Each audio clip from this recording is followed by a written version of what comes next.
মহান আল্লাহর সাথে এই সমস্ত বিষয়কে সমতুল্য করা কতটা জঘন্য, কুৎসিত এবং মন্দ বিষয়।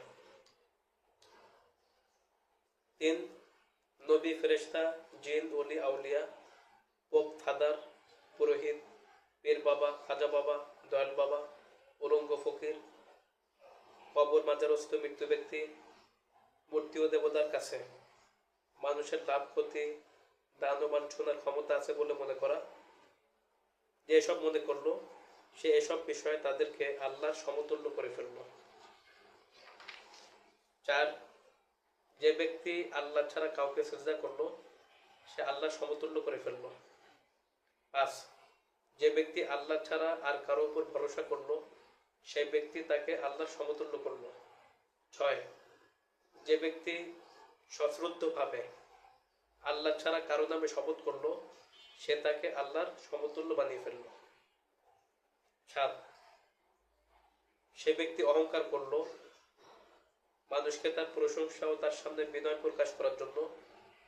যে ব্যক্তি বলল এবং নিজেকে মানুষের আশা ভরসার স্থল বলে প্রকাশ করলো, মুক্তিদাতা বলে প্রকাশ করলো, উদ্ধারকর্তা বলে দাবি করলো এবং আল্লাহর আইন বিধান পরিবর্তন করে নিজেই আইন বিধান তৈরি করে ফেললো, সে নিজেকে আল্লাহ সমতুল্য করল।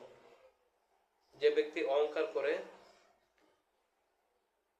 অহংকার করে যশ খ্যাতি লাভের জন্য এবং নিজেকে মানুষের আশা ভরসার স্থল বানাবার জন্য, মুক্তিদাতা, উদ্ধারকর্তা, তারপরে ত্রাণকর্তা, সাহায্যকর্তা, এবং সে আল্লাহ পাকের আইন বিধান পরিবর্তন করে নিজে আইন বিধান তৈরি করে ফেললো, সে কি নিজেকে আল্লাহ সমতুল্য বানিয়ে ফেললো। তা বর্তমান যারা মানব রচিত সংবিধানের ধারক হোক তারা সকলেই নিজেদেরকে আল্লাহ পাকের সমতুল্য বানিয়ে ফেলেছে, রবের আসনে নিজেকে বসিয়ে দিয়েছে, তাগুত হয়ে গেছে।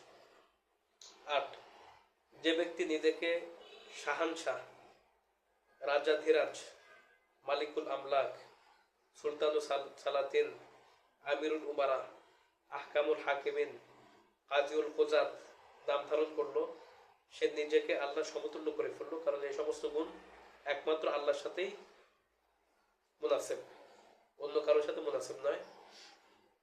হাদিসে এসেছে আন আবি হুরায়রাতা রাওয়ায়াতান ক্বাল আখনাউ ইসমিন ইনদাল্লাহ ওয়া ক্বালা সুফিয়ান গায়রা মাররাতিন আখনাউল আসমা ইনদাল্লাহ রাজুলুন তাসাম্মা বিমালিকিল আমলাক ক্বালা সুফিয়ান ইয়াকুলু গায়রুহু তাফসিরুহু শাহান শাহ।